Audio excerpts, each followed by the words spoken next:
शरीर, मन, बुद्धि, चित्त, अहंकार, जिनको लेकर के हम अपने जीवन को देखते हैं या जीवन को जीते हैं, या हमारे जीवन के तीन अवस्थाएं, जैसे जागृत, स्वप्न और सुषुप्ति। अभी जो ये अवस्था है, ये है जागृत अवस्था। जागृत अवस्था, ये जागृत अवस्था ही सत्य नहीं है, ये भी, इसमें भी विकार होगा। क्यों? हम इसी जागृत अवस्था से हम स्वप्न अवस्था तक पहुंच जाएंगे, तो उसमें विकार आ गया, उसमें परिवर्तन हुआ। स्वप्न, जब स्वप्न देख रहे तब तो ठीक है, लेकिन वो स्वप्न भी एक समय भंग, ठीक, तो उसमें भी विकार है। और निद्रा, जब निद्रा में चले गए, कुछ नहीं जान रहे, लेकिन वो भी, वहां पर भी हम हमेशा नहीं रह सकते, वहां से भी हमको वापस आना।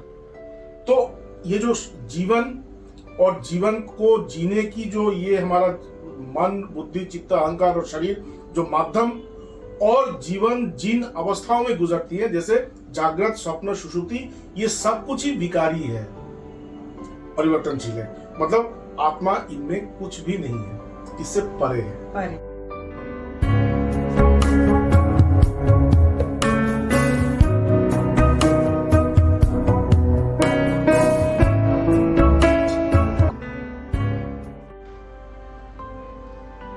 नमस्कार दर्शकों, पुनः बातों बातों में भगवत गीता का चर्चा लेकर के हम उपस्थित हुए हैं।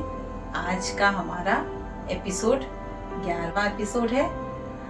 बातों बातों में भगवत गीता का चर्चा पहले से आज हम 11 एपिसोड की ओर बढ़ रहे हैं। हमारे लिए बहुत हर्ष की बात है, आपके लिए भी ये बहुत हर्ष की बात है कि हम भगवत गीता के चर्चे में आपकी जिंदगी को भी संवारने का प्रयास कर रहे हैं।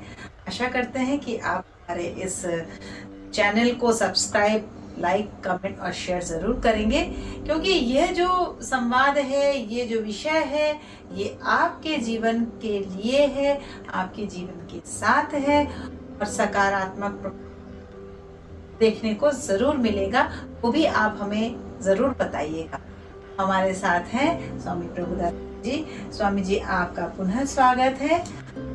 पिछले अध्याय में हम जो सुन रहे थे श्री भगवान कृष्ण की अमृतवाणी को, जहां हम थे, उसके बाद का भी आप आगे करें और हमारे दर्शकों को बताएं कि आगे क्या हुआ था। कि उन्होंने ये जो कहा था कि शरीर जो है वो मरता जरूर है, लेकिन आत्मा जो है वो अजर अमर है।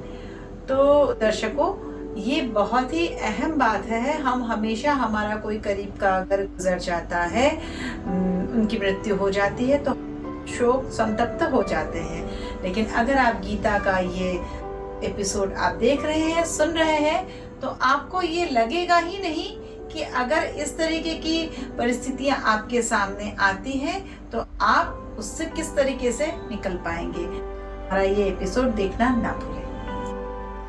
तो जय जी, आपको भी बहुत बहुत धन्यवाद। परिश्रम कर रही है इस बातों को तक पहुंचाने के लिए, इसीलिए आपको बहुत बहुत धन्यवाद। अब तक जो हम लोगों ने देखा था, भगवान कृष्ण ये कह रहे हैं कि तुम आत्मा हो, शरीर नहीं हो, और क्योंकि शरीर नहीं हो इसलिए आत्मा अजर है, अमर है, ये बोल रहे थे। अभी भगवान कृष्ण थोड़ा सा और भीतर जाए, आत्मा का स्वरूप बोल रहे हैं। अब तक बोल रहे थे कि तुम ये सत्य है, ये मिथ्या है, आत्मा सत्य है और शरीर या संसार मिथ्या है। अभी आत्मा के स्वरूप का वर्णन कर रहे हैं कि आत्मा कैसा है या आत्मा है क्या। तो यहाँ पे कह रहे हैं, जय श्री कृष्ण, वो कह रहे हैं कि अव्यक्तोयम अचिंतोयम अविकार्योयम उच्यते तस्मादेवं विदित्वैनं नानुशोचितुम अर्हसि। देखो, ये आत्मा जो है वो अव्यक्त है, मतलब व्यक्त नहीं है। तो जो कुछ भी व्यक्त है, जो कुछ भी हमारे सामने दिखाई पड़ रहा है, वो आत्मा नहीं है। तो जो कुछ भी तुम्हारे सामने दिखाई पड़ रहा है, क्योंकि वो आत्मा नहीं है, वो सत्य नहीं है। तो क्योंकि वो सत्य नहीं है, तो इसमें तुम इतना मन को क्यों निवेश कर रहे हो? जो सत्य नहीं है उसको छोड़ दो, उसके प्रति चिंता करने की कोई आवश्यकता नहीं है। जो सत्य है वो तो हमेशा अव्यक्त है, मतलब वो तो कभी व्यक्त हुआ ही नहीं, तुमने उसको जाना ही नहीं। तो जो सत्य है, जिनको तुम्हें जानना चाहिए, उसको ही तुमने नहीं जाना। तो जिसको तुम जान रहे हो वो तो सत्य नहीं है। उसके पीछे अगर तुम शोक करोगे तो ये तो ठीक नहीं है। तो इसलिए कह रहे हैं अव्यक्तोयम, ये जो आत्मा, अयम अव्यक्त, मतलब ये जो आत्मा है ये अव्यक्त है।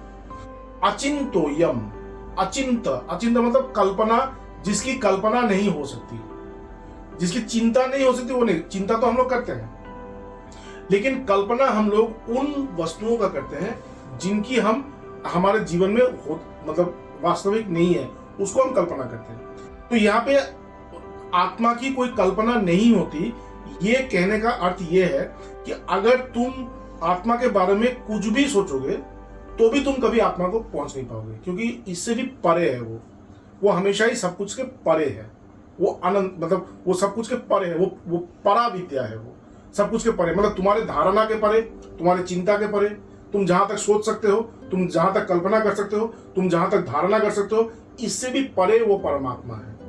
ठीक, तो यहाँ पे कह रहे हैं अचिंत, मतलब धारणा से भी परे, उनकी धारणा हो ही नहीं सकती। क्यों? क्योंकि वो अनंत है। क्योंकि परमात्मा अनंत है, इसलिए तुम उस अनंत की धारणा नहीं कर सकते। जब भी तुम धारणा कर, जैसे हम लोग अनंत की धारणा, कैसे? आकाश को देखें, आकाश अनंत है, लेकिन अच्छी तरीके से आप देखिए, जब आप आकाश के बारे में सोचते हैं, अब आकाश का केवल उतना ही जगह को सोच सकते हैं जो आपको दृष्टिगोचर है, इससे बाहर आप नहीं सोच सकते। नहीं। जब आप आकाश सोचते हैं, केवल आकाश की उस खंड को ही सोच सकते हैं जो आप देख सकते हैं, लेकिन आकाश उससे भी परे है, उससे भी बड़ा है।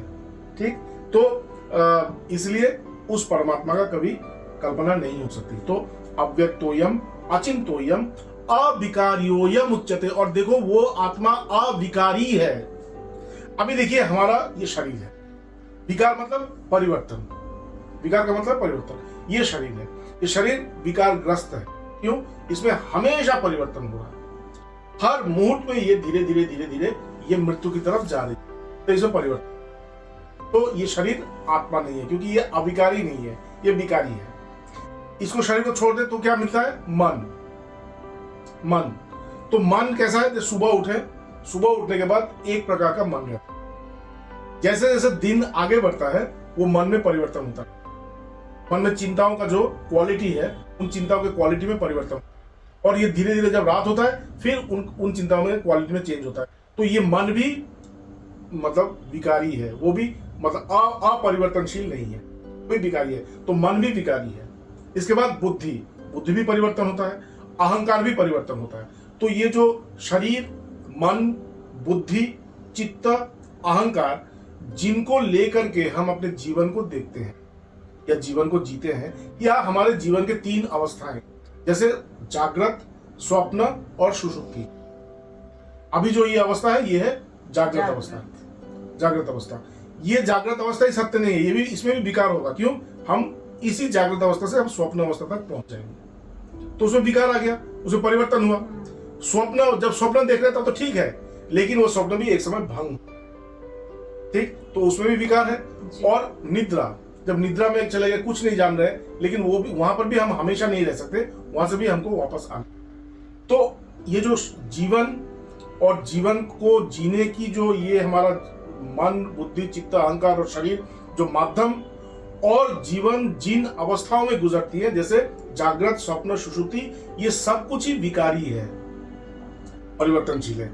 मतलब आत्मा इनमें कुछ भी नहीं है, इससे परे है।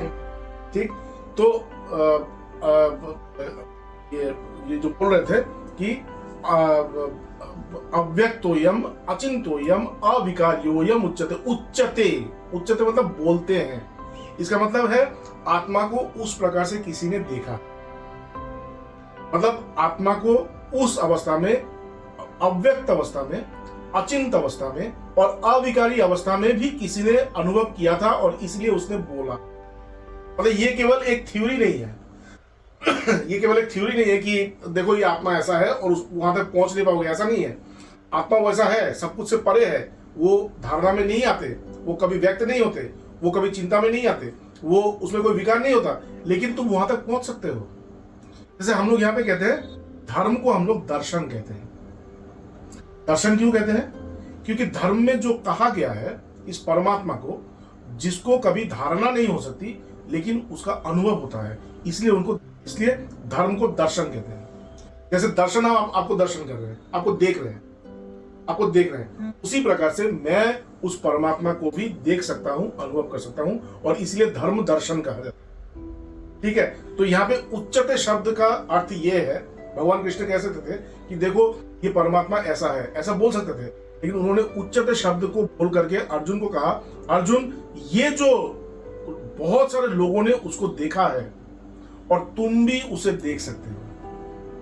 बहुत सारे लोगों ने आत्मा को उस प्रकार से देखा है और तुम भी उसको देख सकते हो। तो अव्यक्तोयम अचिंतोयम अविकार्योयम उच्चते तस्मादेवं विदित्वैनं नानुशोचितुम अर्हसि। इसी प्रकार से आत्मा को जान करके शोक मत करो। तुम्हारा शोक करना उचित नहीं है, क्योंकि जो तुम देख रहे हो वो आत्मा नहीं है, वो सत्य नहीं है। तो आत्मा को उस प्रकार से, सत्य को उस प्रकार से जानकर तुम्हें शोक नहीं करना चाहिए। ये उन्होंने ऐसा कहा। इसके बाद कहा अथ चेतम नित्य जातम नित्यम व मन्यते मृतम। अगर तुमको ऐसा भी लगता है, ये तो अब तक जो मैंने कहा वो आत्मा के स्वरूप के बारे में कहा, ऐसा है, लेकिन तुमको अगर ऐसा लगता है कि आत्मा नित्य जन्म लेता है, नित्य मरता है, अगर तुमको ऐसा लगता है, तथापि तो महाबाहो नैनम शोचितुम अर्हसि, और तब भी तुम्हें शोक नहीं करना चाहिए, क्योंकि जिसका जन्म होता है वो तो मरेगा ही, बिल्कुल, वो तो मरेगा ही। तो तभी तो एक दिन ना एक दिन तो उनको मरना ही है, तो शोक क्यों कर रहे हो? तो इसलिए नेक्स्ट जो श्लोक है उन्होंने कहा जातस्य ही ध्रुवो मृत्यु ध्रुवम जन्म मृतस्य च। बहुत इंपॉर्टेंट श्लोक है। जातस्य ही ध्रुवो मृत्यु, देखो जिसका जन्म हुआ है उसका मृत्यु निश्चित है। निश्चित है, बिल्कुल, एकदम सही बात। ठीक, जिसका जन्म हुआ है उसका मृत्यु निश्चित है। और मृतम ध्रुवम जन्म मृतस्य च, जिसका मृत्यु हुआ है उसका भी जन्म निश्चित है। बिल्कुल। तो इसलिए मतलब कौन मर रहा है और कौन जन्म ले रहा है, वो तो आत्मा हमेशा है। बिल्कुल। जिसका जन्म हो रहा है उसका मृत्यु निश्चित है, और जिसका मृत्यु हो रहा है उसको भी तो कभी उसको भी जन्म लेना होगा। जी जी। ठीक, जातस्य ही ध्रुवो मृत्यु ध्रुवम जन्म मृतस्य च तस्मात् अपरिहार्येते। देखो ये अपरिहार्य है, ये तुम रोक नहीं सकते कि इसका जन्म हुआ, इसको ये ना मरे, ये नहीं हो सकता, नहीं मरे, और जो अगर मृत्यु हो जाए तो फिर वो दोबारा जन्म ना ले, ऐसा भी नहीं हो सकता। ये अपरिहार्य है। This is going to happen, this is destiny, होना ही होना है, दिस इज डेस्टिनी, ये होना ही होना है। ठीक है, तस्मात् अपरिहार्येते नतम शोचितुम अर्हसि, और इसलिए तुम्हें शोक करना नहीं उचित नहीं है। शोक सागर से बाहर निकलो। हाँ, तो ये इतना कहे। इसके बाद भगवान कृष्ण ने मतलब विज्ञान के साथ, जो आज की जो मॉडर्न फिजिक्स है, उस फिजिक्स के साथ भी उन्होंने इस तत्व को, आत्म तत्व को जोड़ा, जो हम अगले एपिसोड में चर्चा करेंगे।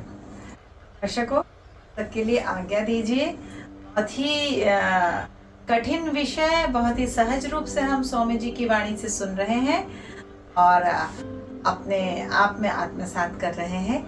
आगे भी हम आते रहेंगे हमारे नए एपिसोड के साथ। तब तक नमस्कार।